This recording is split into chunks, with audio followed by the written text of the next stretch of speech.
നിരപരാധികളായ സ്കൂൾ കുട്ടികളെ കൊന്നൊടുക്കിയത് അമേരിക്കയെന്ന്.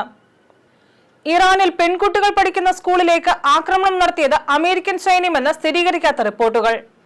ആക്രമണത്തിൽ സൈന്യം അന്വേഷണം ആരംഭിച്ചതായി അമേരിക്കൻ പ്രതിരോധ സെക്രട്ടറി പീറ്റ് ഹെഗ്സത്ത് പറഞ്ഞിരുന്നു. ആക്രമണത്തിന് ഉപയോഗിച്ച ആയുധങ്ങളുടെ വിശദാംശങ്ങൾ പുറത്തു വന്നാൽ മാത്രമേ ആക്രമിച്ചതാരാണെന്ന് ഉറപ്പിക്കാനാവൂ. ഇസ്രയേലും അമേരിക്കയും ഇറാനെതിരെ ആക്രമണം ആരംഭിച്ച ദിവസമാണ് ഇറാനിലെ പെൺകുട്ടികൾ പഠിക്കുന്ന സ്കൂളിന് മീതെ മിസൈൽ പതിച്ചത്. ആക്രമണത്തിൽ 150-ലധികം കുട്ടികൾ മരിച്ചു. സ്കൂളിലുണ്ടായ ആക്രമണത്തിൽ അമേരിക്കൻ സൈന്യത്തിന് പങ്കുണ്ടെന്ന് സൂചിപ്പിക്കുന്ന റിപ്പോർട്ടുകൾ ചില മാധ്യമങ്ങൾ പുറത്തുവിട്ടിരുന്നു. ഇറാൻ റവല്യൂഷണറി ഗാർഡിന്റെ നാവിക താവളം അമേരിക്ക ആക്രമിച്ചപ്പോൾ അബദ്ധത്തിൽ സ്കൂളിലും മിസൈൽ പതിച്ചതായാണ് റിപ്പോർട്ടുകൾ.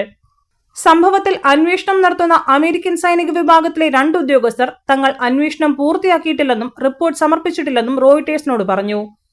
സ്കൂളിൽ ആക്രമണം നടത്തിയത് ഇറാൻ തന്നെയെന്നാണ് അമേരിക്ക നേരത്തെ വാദിച്ചിരുന്നത്. ആക്രമണത്തിൽ UN മനുഷ്യാവകാശ കമ്മീഷൻ അടക്കം അപലപിച്ചിരുന്നു. ന്യായീകരിക്കാനാവാത്ത കുറ്റമെന്നാണ് മനുഷ്യാവകാശ കമ്മീഷൻ പറഞ്ഞത്. News desk, ജനശബ്ദം.